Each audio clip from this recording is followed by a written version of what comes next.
got a lot to talk about on this edition of the Red Sox Rundown, specifically around Lucas Giolito. But before we get into that, I'm going to ask you one thing. Do you love the Boston Red Sox?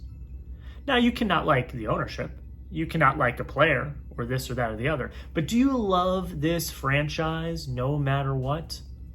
I mean, you're here watching these videos, so I would assume that answer is yes. But if you love the Red Sox no matter what, make sure you hit that like button. I want to see hundreds of likes on today's video. That's how you can show that you are a Red Sox fan no matter what. So the Red Sox absolutely crushed the Washington Nationals 11-2 yesterday. First game of the day for the 4th of July, and they absolutely destroyed them. They absolutely destroyed them. That's what we're going to talk about in today's video. But what I really wanted to focus on is having a conversation specifically around Lucas Giolito, because we have been talking for weeks now of we got to find a number 2 starter. We got to find a guy behind Garrett Crochet that can be a consistent, go out every day, give you 6-7 innings and shut the door. And we haven't been able to really find that. You brought in Walker Buehler this offseason. He hasn't been that great.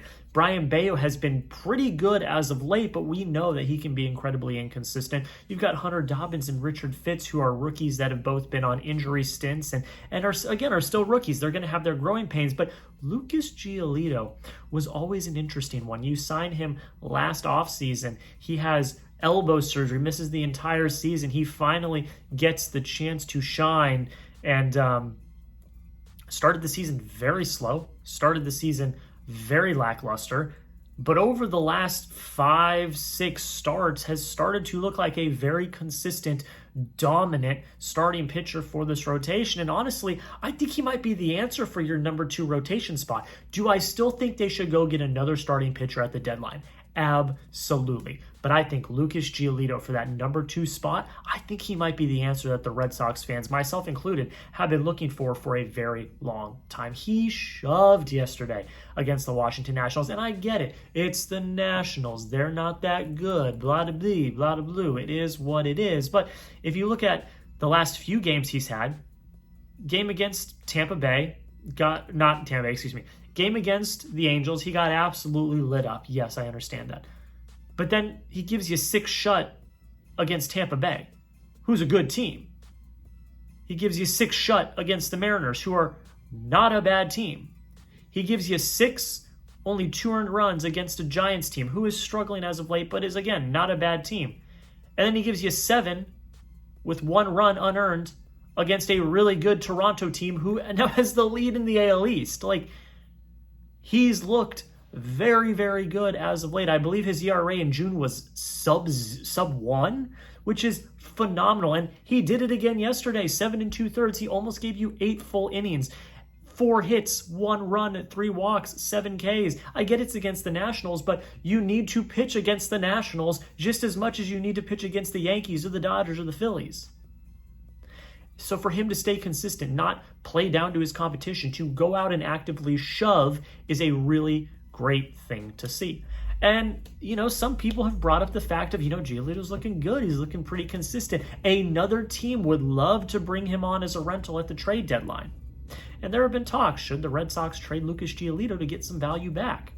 Well, he's made it clear in an article a few days ago that he does not want to be traded. Here's what he had to say. He said, my position on that now, on being traded, is this. Hopefully, we can start to put more performances like we did Monday and win some series, win some games, and get back into the race, because I have no desire to go through that again. He's talking about being traded in 2023, I believe, was when he got traded. I don't want to be traded. I really love it here.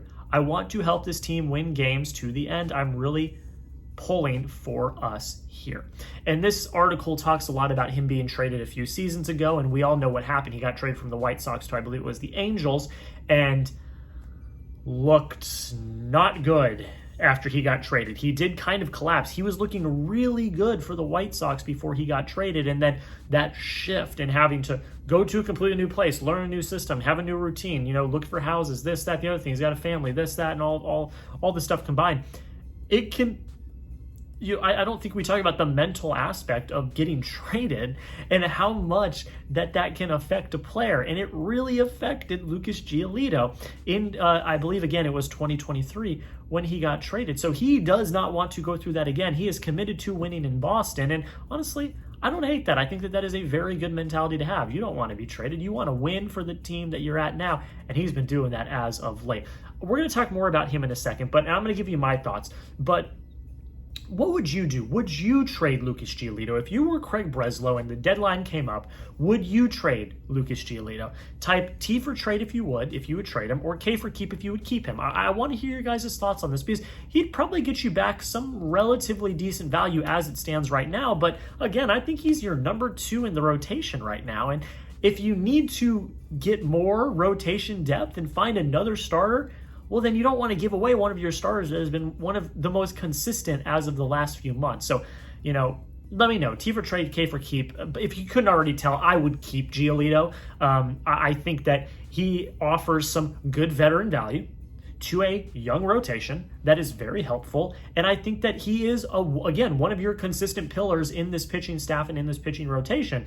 And if you're trying to compete to win now, which from all accounts, they are continuing to die on the hill that they're going to buy at the deadline. If that's the case, Lucas Giolito is someone that you do not want to get away. Why would you trade away a starting pitcher and then bring in another one? Okay, well then, again, you're stuck with 2 starting pitchers that are relatively consistent. Again, Bayo has been more consistent as of late, but I'm going to need to see some more from him.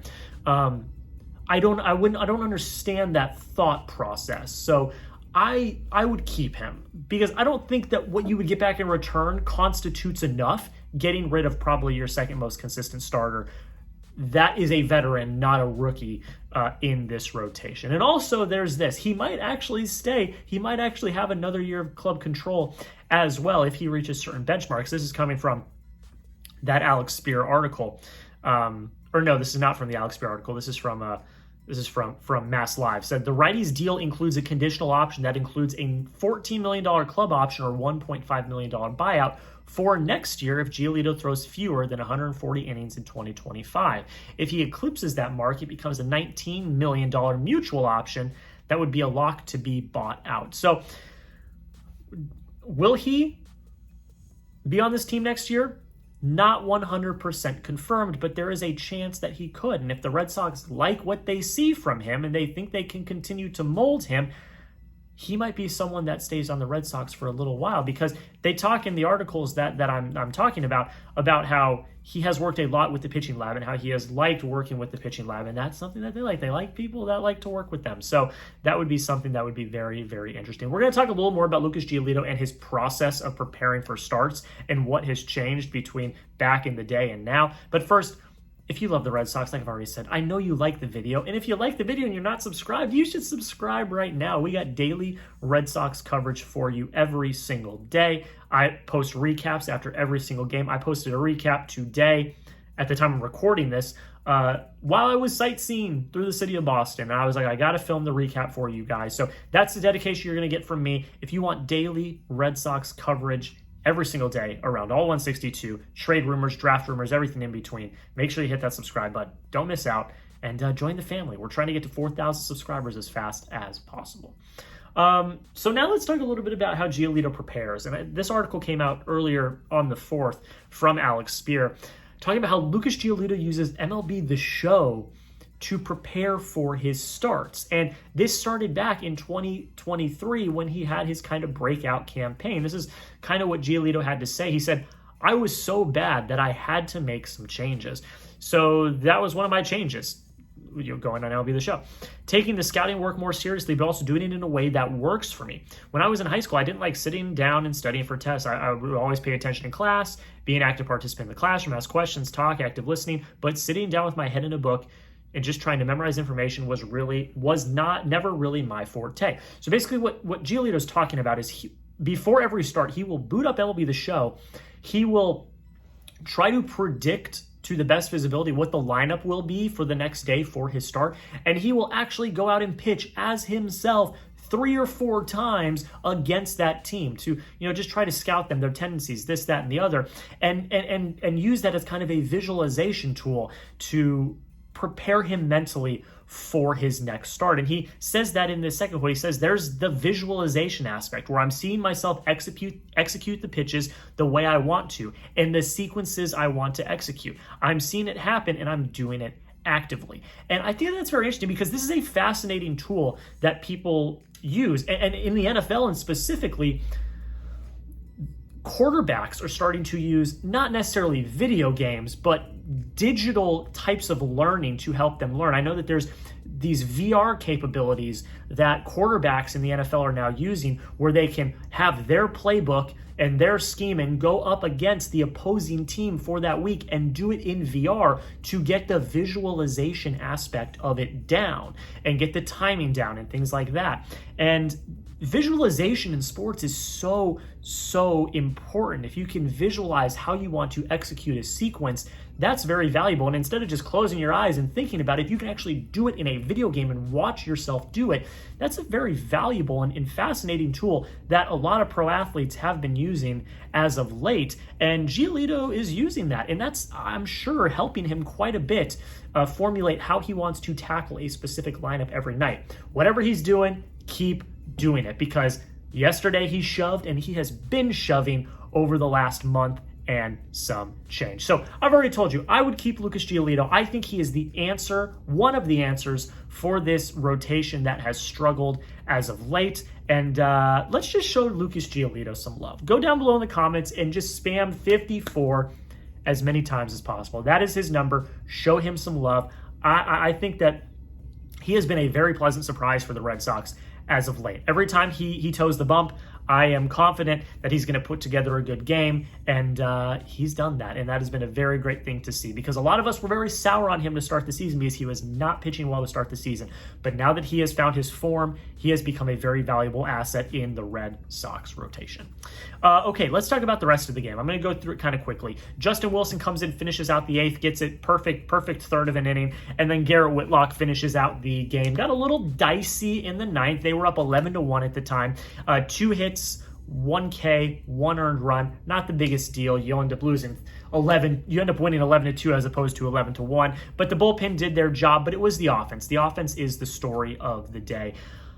16 hits, 9 strikeouts, 5 walks.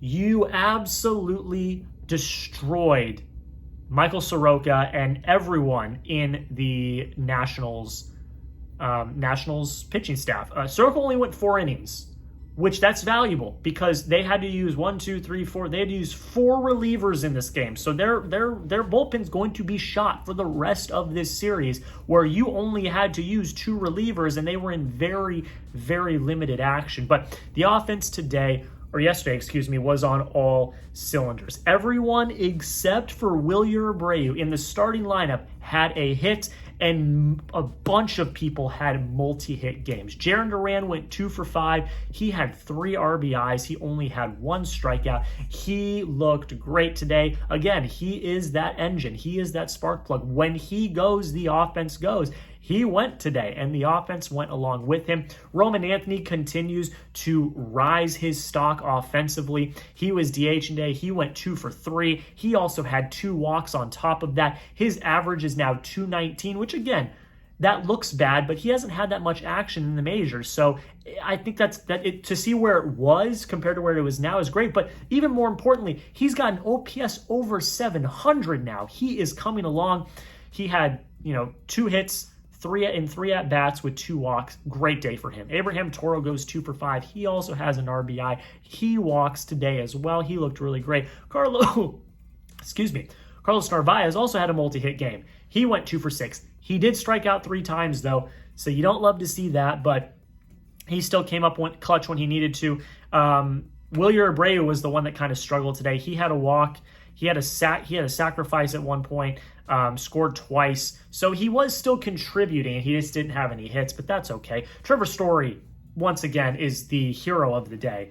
He went 4 for 5 today. 4 RBIs and scored 3 times. He also had a home run today late in the game.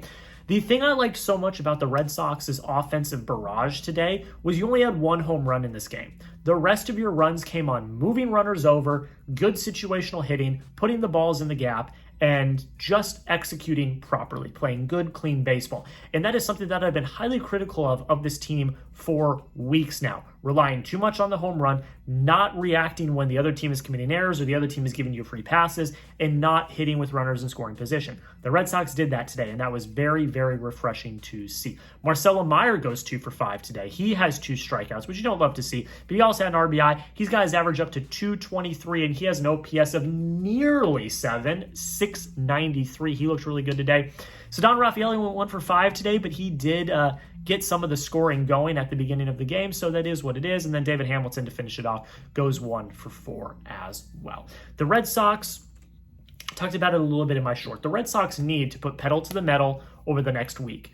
You are playing the Nationals for 2 more games and the Rockies for 3 games. That is a 5-game, or if you include yesterday, that is a 6-game stretch where you should win 4 or 5 of those games. Ideally, you sweep both, but that, it's baseball. That'll never happen. But you needed to win 4 or 5 of those games to keep yourself in this playoff race. You could not play down to your competition, which the Red Sox have been known to do in the past.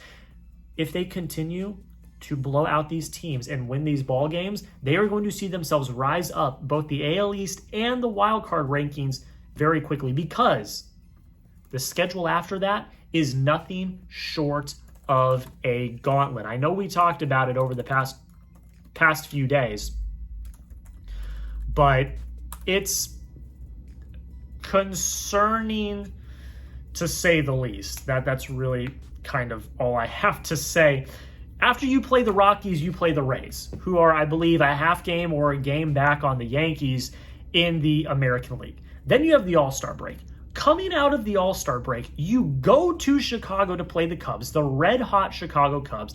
Then you go to Philly to play the red-hot Philadelphia Phillies. And then you return home to play the Dodgers, one of the best teams in baseball. You have a week and a half stretch from hell. And you cannot go into that gauntlet losing games against the Nationals and the Rockies.